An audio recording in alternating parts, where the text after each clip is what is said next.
Welcome to your Monday. I'm Jay Cleveland Payne, aka your Mr. Monday, and this quick bit of motivation and inspiration was originally published on February 11th, 2019. The original message goes as follows. Even leaps of faith can use some precaution. You can't expect to clear a 20-foot chasm with two 10-foot jumps. So, going a bit deeper, I often have to tell people that I do believe in miracles, miraculous things with no explanation happening for no apparent reason other than the fact that they happen. And I believe those things happen for the good more than for the ill. So that's always a caveat I give when giving these types of explanations. But at the same time, I also believe that luck is mostly made from preparation, being prepared to take advantage of an issue when the time arises and the conditions are perfect. So having the skills necessary to take advantage of the advantage and having the preparation of practicing being able to step in at that time and take advantage of the advantage is where your luck comes from. I believe that sort of works out for the sake of miracles, or at least having faith in something. You can have all the faith in the world for an outcome, but if the situation does not set up well for someone to cash in on that miracle, sorry for that reference, then it's not going to happen. It's not going to work. You may be looking for something to just miraculously get better, and it might do that. Or you may be looking for a person to miraculously turn their life around, and they may do that. But there has to be some sort of preparation for the state, either the state of accepting the miracle or helping the miracle give it a little bit of hand as well.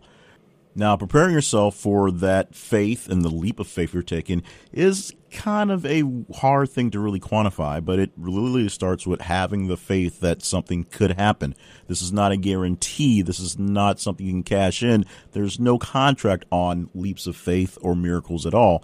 They just sort of happen as they do based on conditions that usually have some sort of relevant scientific thing that you can explain it with, but the reasoning behind it doesn't happen. So number one, you've got to believe that your miracle can happen. You have to have the actual faith instead of just waiting for it to happen to give into your faith. You have to believe that there's a chance for the thing to happen, and you have to prepare yourself as if you're going to move on and continue.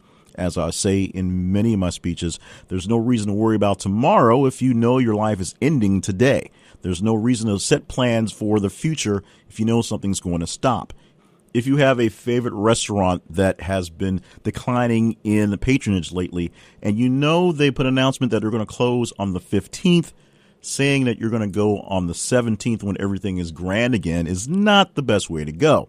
You want to save the place, you need to go right now to prepare for it to be there, and maybe enough effort can be brought in to keep it around past that announced end of business date. Miracles do happen, and I do believe in them, but I also believe that if I want some sort of miracle, I've got to be in line to have it. Having something just great happening out of the ordinary doesn't necessarily count. A leap of faith has you actually thinking towards that thing that you want to happen to come to fruition. But you've got to put a couple things in line before you get that and take that leap of faith, because once you've stepped off that ledge, there really isn't much to help you rebound up unless that's what you're actually looking for. You've got to move forward and look ahead and prepare yourself for that leap of faith before you actually make it.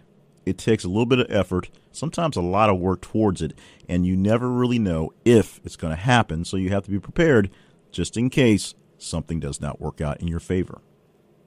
Even leaps of faith can use some precaution. You can't expect to clear a 20-foot chasm with two 10-foot jumps. This original message was published on February the 11th, 2019 from Welcome to Your Monday. For more messages like this one, plus books, merchandise, and other information related to this project, visit the website welcometoyourmonday.com.